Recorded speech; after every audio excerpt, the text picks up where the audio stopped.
Good evening. My name is Odie Hawkins, and once again, it's Monday night, and I'm here talking to you about my books. And today we're going to have a little change in the format, but basically that's what it's about. And reply to the question was just asked me a few minutes ago. Why are you doing this? I'm doing this because I think it's a really good way to alert the general public to the fact that I have 38 books for sale and that they might be purchased by, oh, let me introduce my conspirator in this matter, Zola Salena-Hawkins, Yes. with her scarf on. Where do you go when you go? I go wherever you go. Where you go? Sure.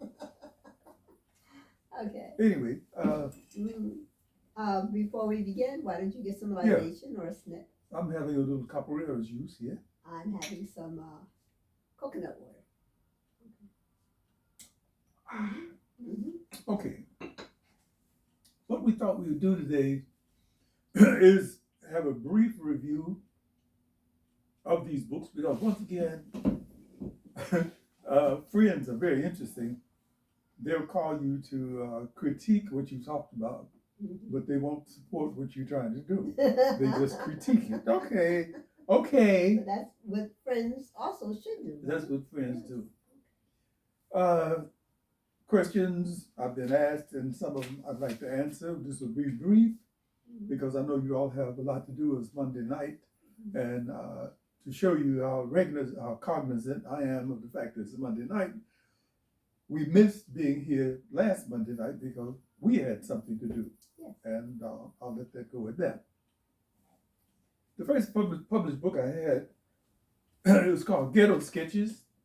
It was published in 1972 by Holloway House, and as you can see, they didn't waste a lot of time and effort on the art part. This is very, very true. But you can see here. Okay. How well can you see this from this point?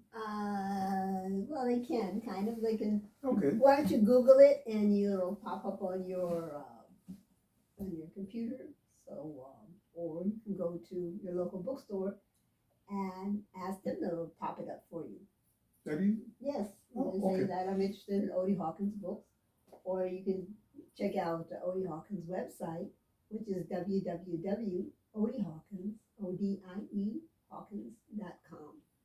And that's O-D, not Oddie. Appreciate that. Okay, this book has a little history that it shares with several other books on this table.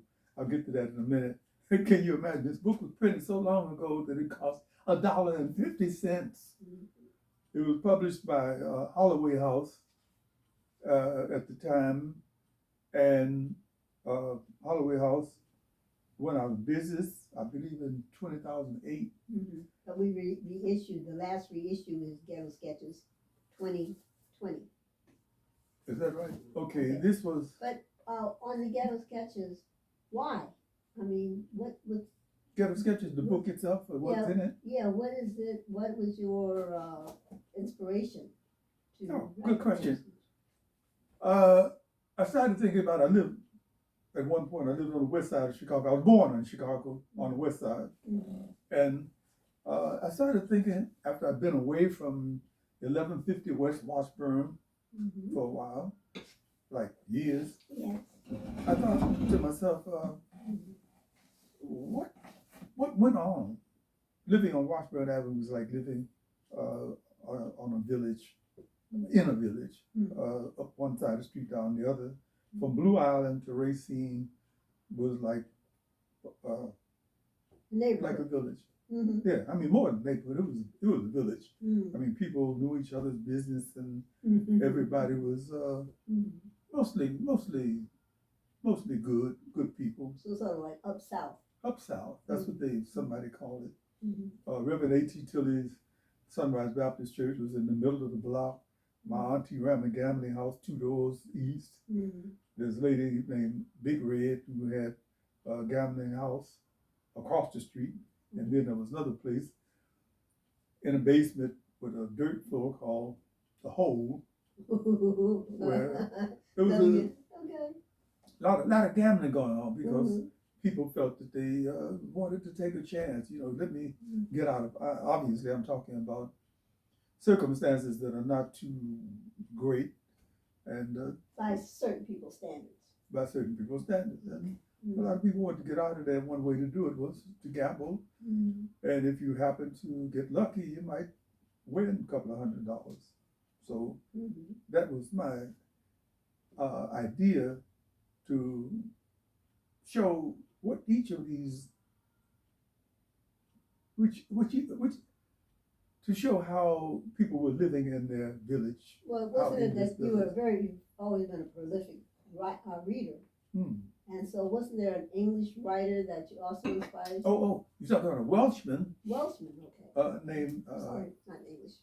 Dylan Thomas. Mhm. He did it in a book called Under Milk Wood. I believe they made a play. They did it as a play. Mhm. And a lot of us have done it. If you write and you live in a certain neighborhood long enough, they become characters, and you become someone who wants to write about the characters. Gotcha. So that was published. The publishing company went out of business.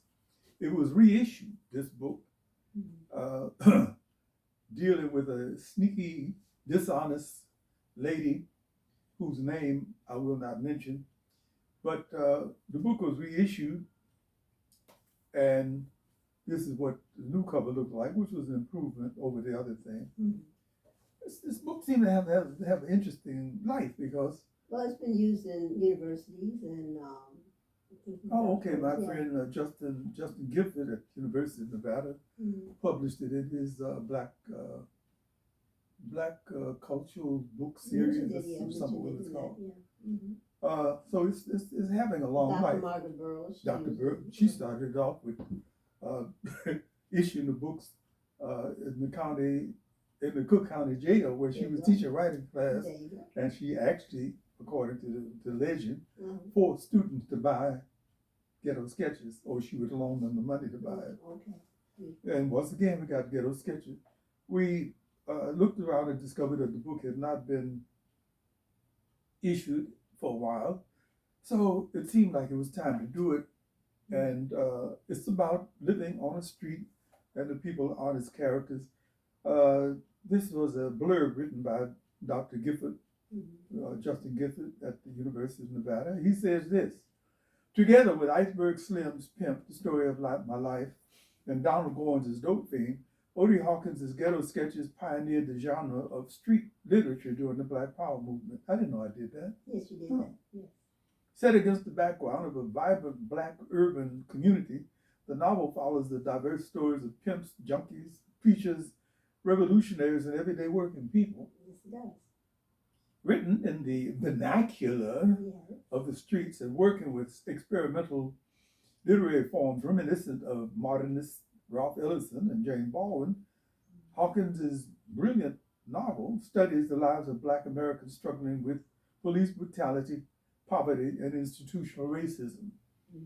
The lyrical and gritty novel, the revised Ghetto Sketches 2021, it is required literature for any reader of 20th century African American literature. Right. Thank you, Justin. Yes, indeed. And this appreciate that version at the beginning of the book, it also, it gives lists which you title "Say Their Names." Say their names, yes. Okay, and it's a list taken from a website you can see in the book of the number of people who have been killed since George by the police for quite some time. Over a period of time. I couldn't go all the way back, otherwise we'd be forever. So we have that. Here's a couple more books that came out of Holloway House. I was busy. I had 17 published books by Holloway House by the time they closed down. When they did close, because of circumstances, because I was not responsible for the books going out of print, I managed to come across a little section in the Authors Guild newsletter that explained that you could have your book back in print, reissued For a reasonable amount of money. for a reasonable amount I of think it was money, like $75. $75, Mhm. and keep on going. So I picked 2 books out of the 17. No, you paid. Oh, what am I saying? I you picked paid more than 15. 15. What am I talking about? 15 out of 17, and we had them reissued to iUniverse, who then in turn sold it to Open Road. Open Road. And Open Road has, there's issues there. I'll leave it at that. It's amazing how you can go back to things that I thought I should know about. Well, But this is the yin and yang of it. Okay, what you don't know, I try to know, and vice versa. okay, we got men friends. Mm-hmm. 3 of the people, I mean 2. I'm the 3rd guy on this picture. This one in the middle. Mm-hmm. That's my friend Ralph, and there's Palmer. We've known each other like a lot of people from the big cities Mm-hmm. and some small cities too. Mm-hmm. We've known each other for like 40 or 50 years. So Men Friends is an attempt to let my friends know that I think well of them, and this is what I think they're about. And I think that is expressed enough. You know, we always talk about my girlfriends, My my girlfriends, girlfriends this. And men also need friends that they can converse with and they gain a little wisdom with and improve their lives and the people around them. Yeah, we don't have to go around saying, you know, my boyfriend. No. You know, but people have expressions, ways of saying, you know, my man. Of endearment. That's my buddy. That's my boy. So My bro. there you go, my homie. Mm-hmm. Men Friends details the lives of some of my men friends, and some of their lives have been quite savory, and some, to say the least. not so savory. To say the least. To say the least. Amazing Grace is a book of short stories. Mm-hmm. Short stories. They say here, I don't know who wrote this, but the cover photo was taken by none other than Zola Salena-Hawkins. As a matter of fact, she did the cover for this one too. Yes. As a matter of fact, she did the cover for this one too. Oh no, Tony Gleason did this one. Oh, sorry, Tony. Moving right along. So you're on. I'm a bit involved in your work. Yes. Okay. Mm-hmm. Okay. Well, these definitely Zola Salena-Hawkins. Here was just somebody saying on the back of Amazing Grace, an enchanting intro to a collection of unforgettable characters. Elizabeth, Queen of the Projects, the girl Billy who sings like Lady Day, young Randolph, to his father's embarrassment, grows a second head for a while. Dean Dale Jackson, talented writer, sculptor, auto mechanic, dedicated to the underbelly of a bottle. Mm-hmm. The Vernon family, upwardly mobile but required by a will to grow cotton in their suburban backyard. And Marlene and James, who find happiness in an unexpected way in marriage. Ah. Okay, we're getting to the biggies now. Okay. These are not given to you in any particular chronological order, because I don't have time to, look through and find out what day it was. Well, we're not exactly a science fiction fan, but okay, your wife is me, and sure. So you did the honor and you pleased me very much by writing specifically 2 science fiction books. Okay, here's what happened. I've always been a great admirer of Octavia Butler, but I never had very much interest in the science fiction genre. But I kept thinking about it in addition to being spurred on by this lady here with a wonderful little thing on. I'm gonna get me something like that.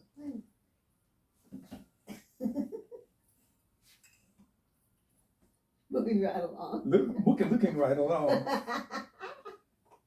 I asked my friend Ralph the picture, once again, Zola, Salena-Hawkins, for real. This is Ralph and Odie. And at the time, at one point, Ralph was working for Rockwell, the big space station agency. And, they've been having a lot of space shots and so forth. And I asked, what are they not talking about here? What are we missing? He says, they're not talking about sex. Oh, really? I mean, well, explain it to me. So dear Ralph began to explain how they could do sexual things in space heterosexually. One of the things they could do was what do you do when you they could inject something so that you wouldn't be interested in sex? Or, desex you? Yes, desex you. Yes, yeah. Chemically desex you, so that you wouldn't be interested in that kind of thing in a 2-year space voyage. It seems like a long time. Anyway, Lady Bliss came out of this through the conversation, as I said, with Zola, who wanted to see something, like that. And so I put together something called Lady Bliss. And the cover was done by Charles Dixon. And they're also not in color, but they're pictures as depicted by Charles Dixon of the various women in these Lady Bliss. These are not prostitutes or anything. You have 7 astronauts in the first trip. Each of them has a desire, a taste for a different kind of woman. Their ideal woman. The ideal woman. That's dream the word. That's yes. the word. I'm so excited about this. I'm having time. Yes. And Lady Bliss is a member of the crew. Well, what I like about Lady Bliss, it's one woman, and men often say that women have different personalities. That's right. Okay, she really does have different She really personalities and looks. You take your card, you put it in the chamber. What is it called? The chamber. The chamber, right. And you enter, and of course, John Redman, the Indian, for example, wanted to have an Oglala Sioux woman meet him there. So this is what they became. And in this case, throughout, it's not really about sex. It's more about companionship and people who need to be consuls in a space mission of long duration. So that's what it's about. And for those who are in science fiction, that like the hologram places people go in, Star Trek, what have you, that they go in, but she really just morphs into different individuals. So she's solid, not just a hologram. You're right. You're absolutely right. Okay, now after I've done that for the guys, for Palmer and Ralph and Leo and whoever else, she says, well, wait a minute. There seems like something unfair is happening here. If you design a woman who is not a sex worker or anything like that, but a companion, maybe a counselor, maybe a psychiatrist, maybe whatever, but she's with these men who have access to her, not holographically, but realistically, and they can sit and talk to her and so forth and so on. What is going to happen in the future when 7 females are shot off into space? That's right. I said that to him. She did. I said. What's going to happen to them? When they feel like they need to have some presence. Yes. So of course I had to think for a hot minute, and I came up with Lady Bliss. Right. I'm sorry. This is Lady Bliss. I came up with Mr. Bonobo Bliss. Bonobo Bliss, yes. Mr. Bonobo Bliss. He's also known as Bo. Yes. I can't remember the artist's name. Okay, yes, she's there. Yes, indeed. And she's Linda's niece. And we called her Artist R. artists are. And she, going to the museum, you can find artwork that's similar to this. Okay. Okay, she. And I did the rockets at the back. She did that. I did the rockets at the back. Okay, she. Mm-hmm. You said reminded you. I forgot what artist. Yeah. Okay. She designed a man who was capable of dealing with 7 astronauts, they call themselves. You know, I mean, how many women have you said, I wish I had a man who understood what I want? Understood what I want. Okay. Could not necessarily read my mind, but knew if I wanted a hug or if I wanted something more. Hey, that's right. Right. That's right. So I try to equalize things. I hope I've done a good job. But I think so. when you pick up the book, you'll be able to tell me. Now we come to more recent things. This is Shackles Across Time. Now to go to show you how talented this lady is, she not only takes photographs, but she also draws. She's also an artiste. What's the story about? Shackles Across Time. Shackles Across Time is a very impressionistic look at what has happened in this world where slavery once existed in the Americas and elsewhere. That has a lot of surprises. A lot of surprises. A lot of twists in this. Like I A lot didn't see that coming. A lot of twists and turns. Mm-hmm. I'm calling it Shackles Across Time because in many ways, the colonialists who enslaved African people and other people, they have never really released their hold on some of these former colonies. Mm-hmm. One of the reasons why Zola did the flag thing, the French flag everywhere in Africa. You got the Germans over in right here in East Africa, in Namibia. They've since gotten out of it, but they never paid people reparations for having the first all massacre of people that happened to the people that they ran into in Namibia. The Germans did. That was in the last century. And of course, here the English and the Portuguese and Mozambique. Colonies. Yeah, those who colonized. I like the real idea she had of having chains go across the belly of Africa, across the center, and then a clock, so that grandfather's clock, so that shackles across time. And the pendulum that goes back and forth has a heart. Human heart. That means that there's only got a limited amount of time to get your stuff together and get out of there. Yes. Now, this is what I like. Yes. Ancestral meridians. And here we have a cover by Mrs. I'm sorry. I have so many people that we've dealt with. Yeah, Mrs. Hong. Yes. Just a moment, please. Sun-Hee Hong. Okay. Very, very fine Korean American artist. Her website would be sunheedesign .wordpress.com. Anyway, yeah. So very, Odie talked about what he wanted, and she did an excellent job. She did an excellent job.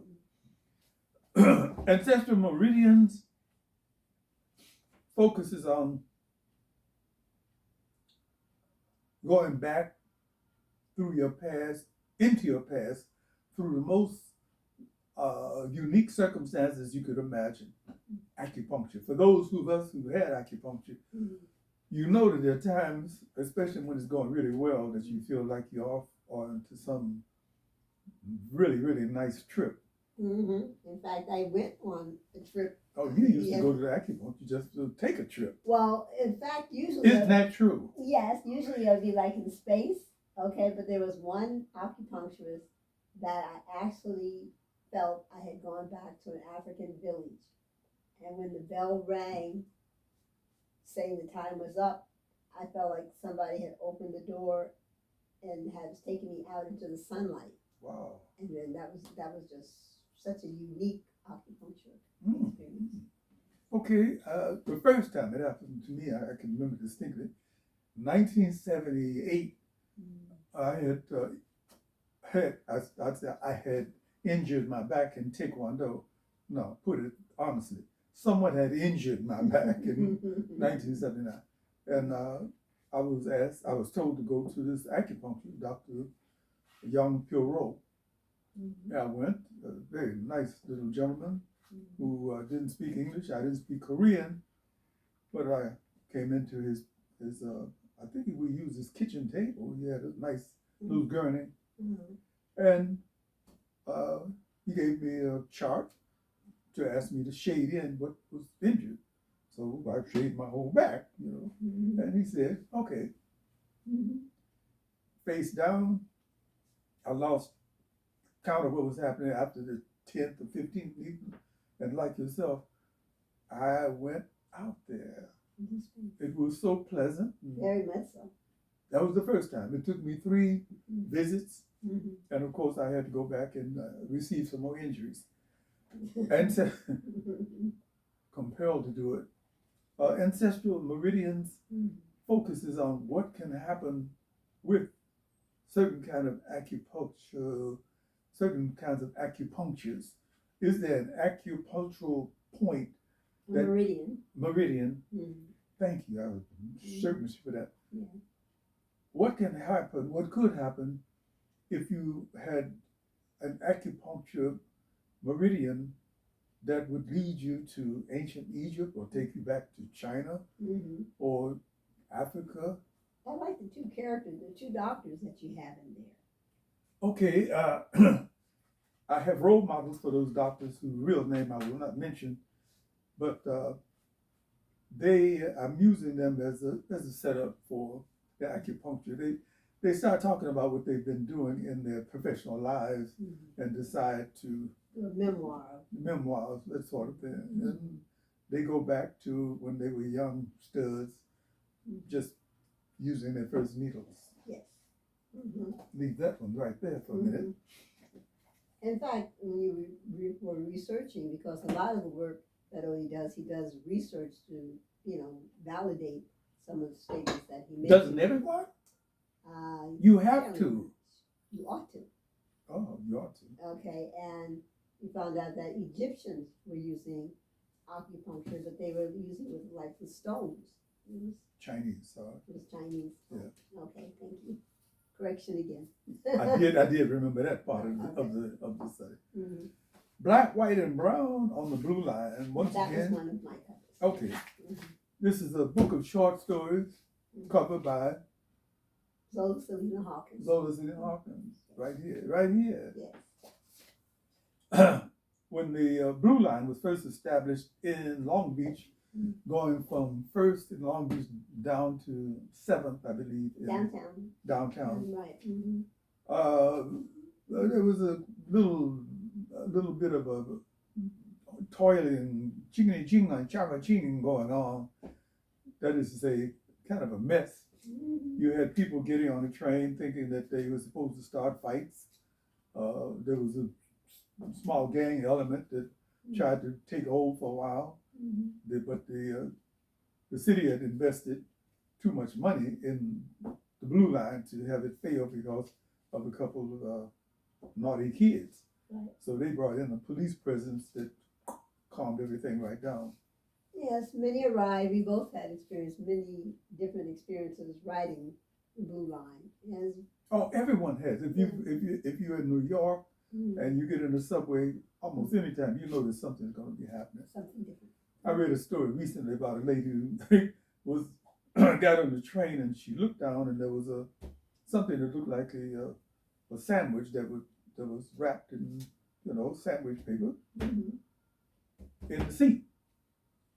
The train is fairly crowded, and she looks around. Nobody wants to take the sandwich out of the seat because they didn't know who it belonged to. Right. So this isn't a crowded, maybe it's just a store, but in a crowded New York subway, a crowded subway, people take glances at the wrapped up sandwich and refuse to disturb it.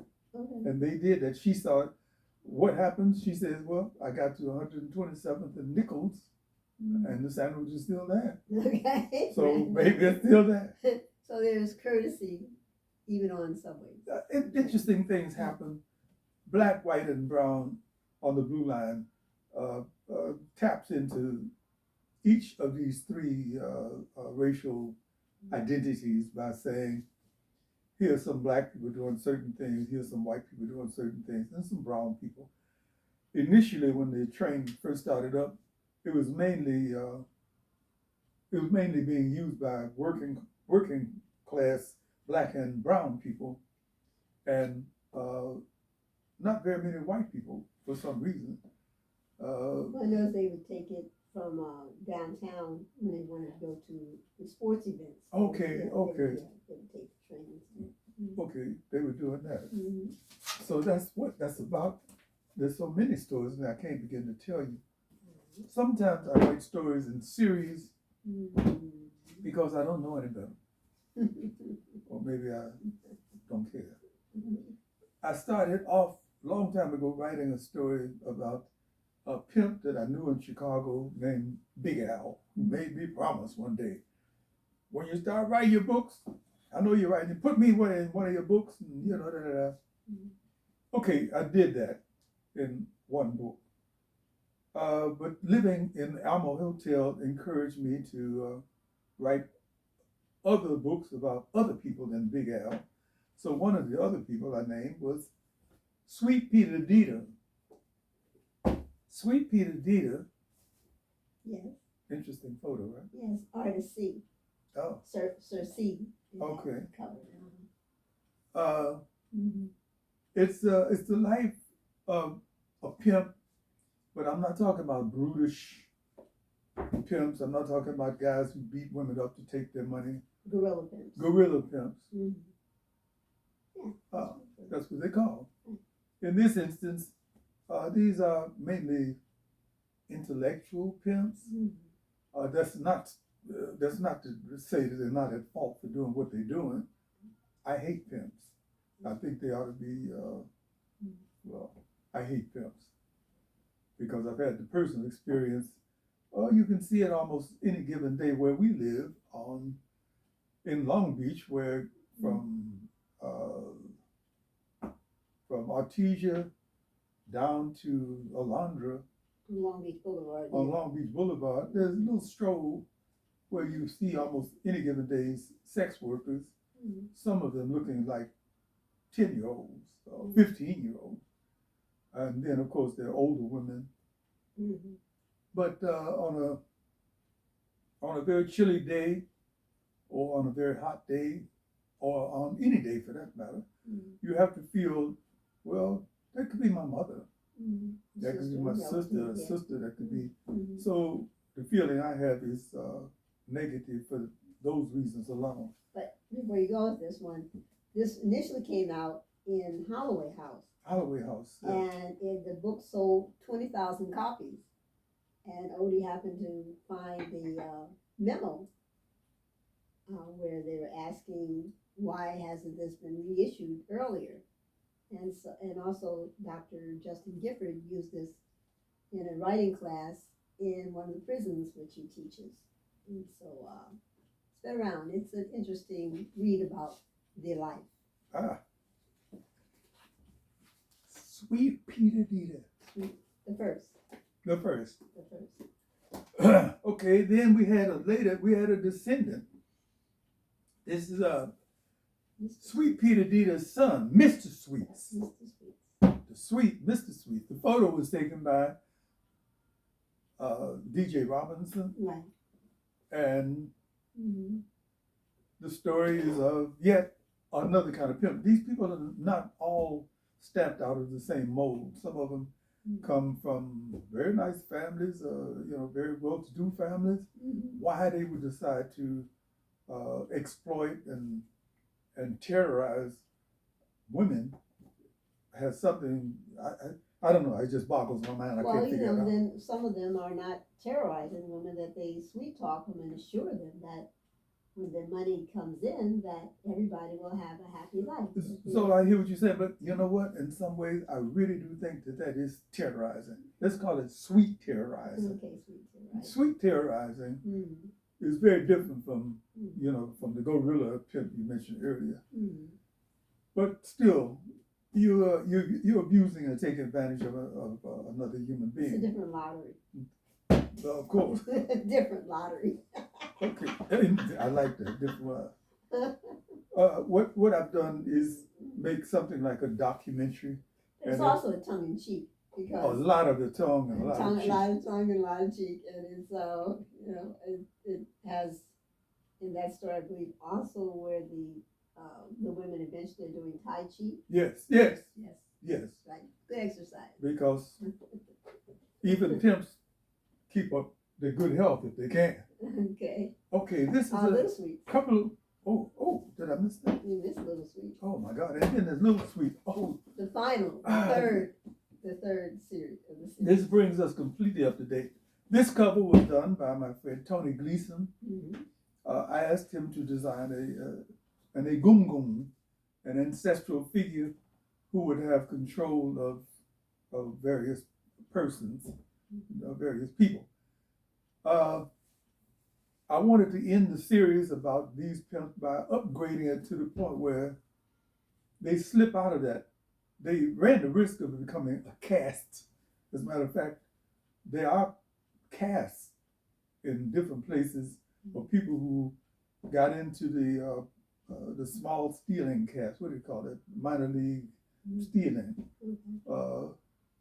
They almost belong to a caste. They do it that way. Everybody's always done it that way, so that's the way they do it too. I decided to take us up to that place and beyond, so that this story of the last pimp in this series, whose name is Little Sweets. Mm-hmm. This is a autograph to my dear Zola, Salena-Hawkins, for her love and her humor, always, Odie. Yeah. Thank you. Shows you what happens when you get married to somebody you love, huh? You autograph books to them. Yes, this is very good. My book, indeed. But what I also love about this is that it ends in a very unique way on changing what one can do with prostitution in a technical world. And it's also very, very much fun story. Very more tongue and more cheek. But also, it would definitely be one of the banned books, because Little Sweet starts off his career in high school. Sure. So it definitely would be one of the banned books, but it's a good read. It's a good read. Okay, we're coming to a couple more Holloway House books. Mm-hmm. This is called Chester L. Simmons and Portrait of Simone. Mm-hmm. In brief, Chester L. Simmons, photographed by Zola Salena-Hawkins. Mm-hmm. Chester L. Simmons is one of these people who is more story than human. Mm-hmm. He's almost a phantasmagoria of various tales. Yeah. He will tell a lie faster than a cat can lick his. Moving on. Mm-hmm. So this is what Chester's about. He lies about what he has done in his life. But he's adorable. You know, what is it called, where good little women get attracted to naughty men? He's one of those naughty men. He's one of those men. Chester Simmons' nickname, the Great Lord Buddha, and that demands some explanation, because he's not a great, he's not a Lord, he's not a Buddha. Mm-hmm. But some of his friends, because he had a nice little tummy there, and he had slightly opaque eyes, almond-shaped eyes, they decided to call him the Great Lord Buddha. Mm-hmm. Nicknamed the Great Lord Buddha by his hip constituents because of his almond-shaped eyes and his generous tummy, is one of those delightfully free spirits that life gives to the world now and then, with his storytelling, he sometimes fuses reality and creativity into a seamless possibility or seamless possibilities. Mm-hmm. He has been known to bend the truth Yes. if the truth was not creating the right kind of life vibe for him. Mm-hmm. He makes his own story up. Right. Portrait of Simone is the story of a young soldier who goes to Georgia, Augusta, Georgia, spends time in Fort Gordon, Georgia, and winds up having a very, very innocent love affair with an older woman. The older woman is innocent, but he is not, but he has to pretend that he is. So, photographed by Neiman. Oh, yeah, that's right, Neiman, Nima. Neiman Fassar. Yeah, Nima, he did this one. Okay, all right. Yep, Nima Raspar. Thank you, Nima. And his website is www.nimaraspar.com. Okay, great photographer, among other things. Right up there. Conversations with Liquor Store Rufus, the artist who get to cover Carlos Spivey. Mm-hmm. Conversation with Liquor Store Rufus starts off very simply. A writer decides he wants to go and buy some gin in order to stir it around in his ginger beer. Goes to the local liquor store, and there's a guy standing a few yards away from the liquor store entrance who has on a mask that says, "I am Black History." And of course, the writer, his name is Willie West, a.k.a. Hawkins, wants to talk to the guy, but he doesn't want to say anything. But then the guy talks to him and says, "Hey, mister, give me a little change there." Okay. Willie West, a.k.a. goes over and gives the guy 75 cents, 3/4. His name is Liquor Store Rufus, and he's sort of well, let me finish the story. He looks down at the 75 cents in his hands and asks Willie, the writer, "What am I supposed to do with this?" Well, man, you said give me some change. Yeah, but I didn't say give me some quarters. You've gone in there, you got your fire water, that expensive scotch and all of that, and you come out here and give me 75 cents. Even if it was $1. That's what you think of me? Even if it was $1, that's not enough. That still is not enough. What would I do? Hey, what do I look like? You a poor beggar or something? So, Willie West, a.k.a. Hawkins, gives him a $5 bill, which is passable and okay. They become very friendly. Willie discovers that this guy has a story that hasn't been told. He's a Vietnam vet. He's been a dope fiend in the streets for 17 years. He says that he's clean. He is talking about He's a tunnel rat. He was a tunnel rat in Vietnam. So that could make you... Tunnel rats, to make a brief story of it, were very small guys who were engaged to crawl through tunnels in North Vietnam in order to kill and collect information. That's what they did. And they frequently got killed and no information was forthcoming. That's part of the story. But then there's more to it than I can talk about. Yes. Right now. Another fun read, though. Okay. Fun read.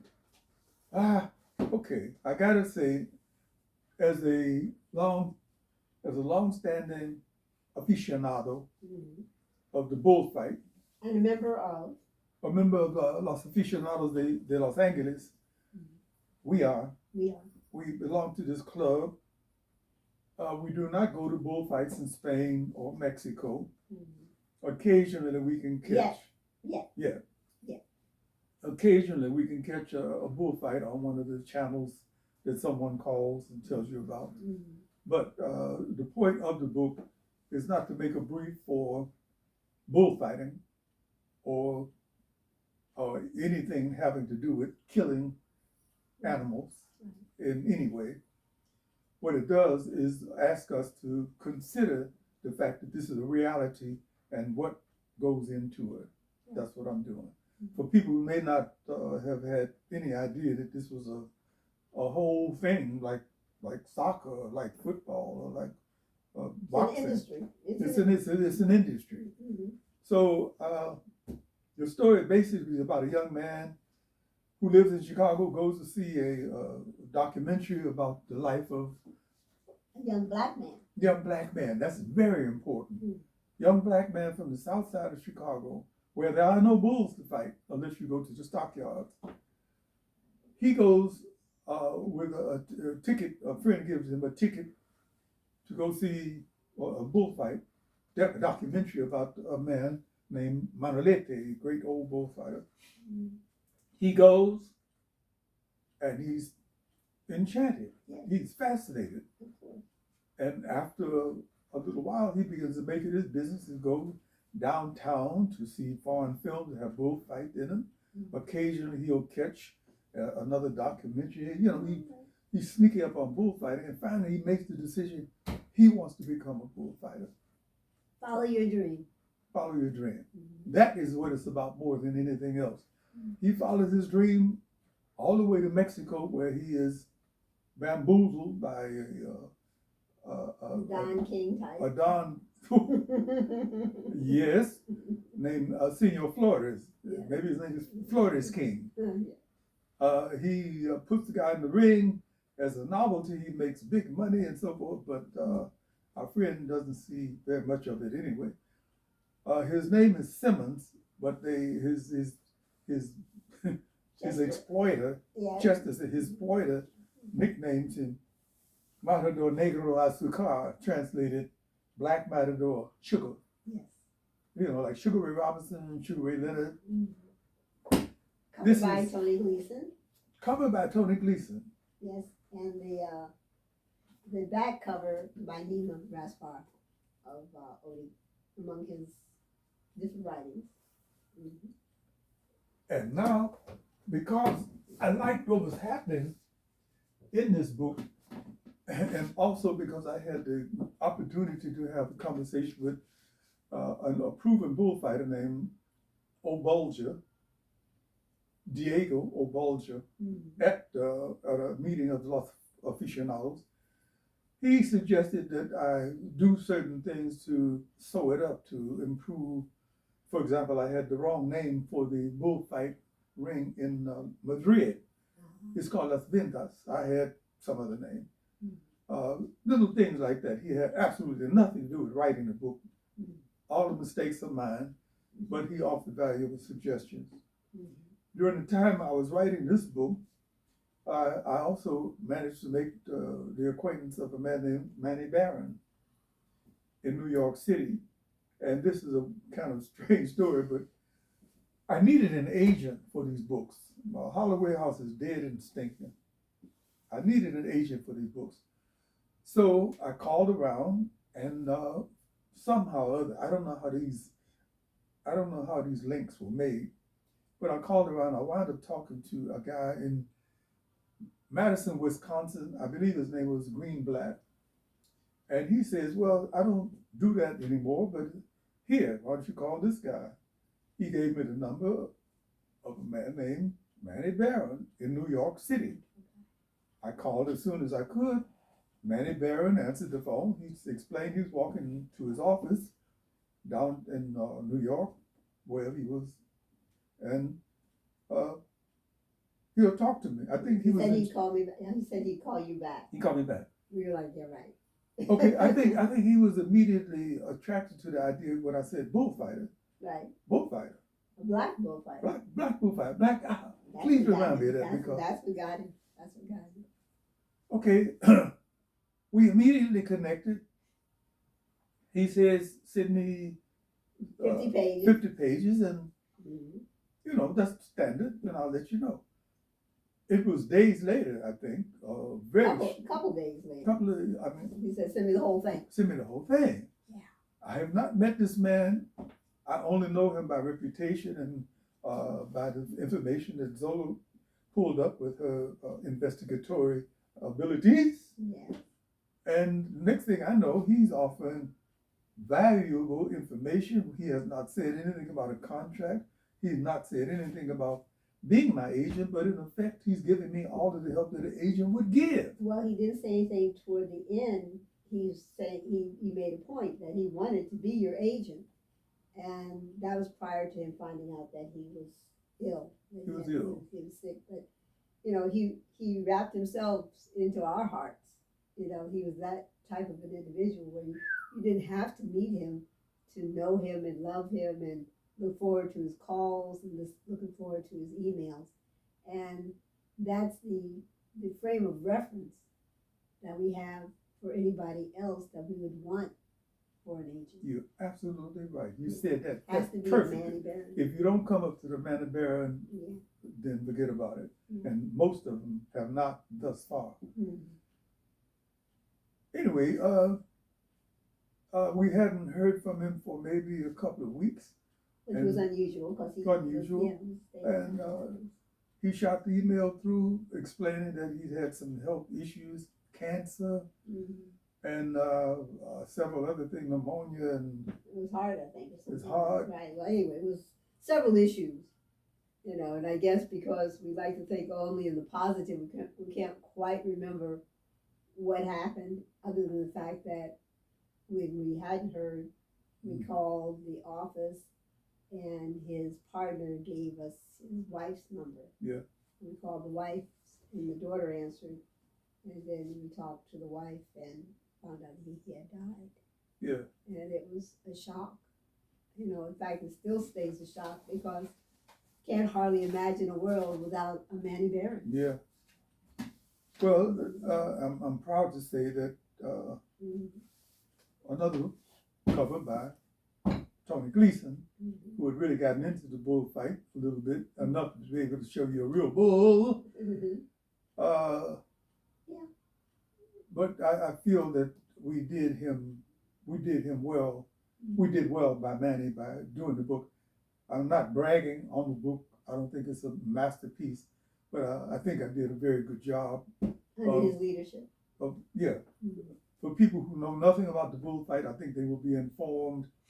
For people who do know something about the bullfight, I think they will be entertained or excited or whatever it is that you get. And if you're not into bullfighting, you'll be enchanted with the romance. All of that is here. And as you can see, it is a fairly thick book. Yes. And this is what is happening in this household. And this is why we're meeting with you on Monday evenings, missing occasionally, but then lots of things are going on. And there are more books than that. And more books than that. And I'm on my way back to the desk to keep on going with the next one. But we are doing this to let you know that we have books to sell. Yes, and the holidays are here, or at any time, birthday, anniversary, sit down and read a book together, and enjoy a bit of Odie Hawkins. Okay, thank you, Bill. Thank you, Will. Thank you. See you in a bit. Enjoy life. Fully.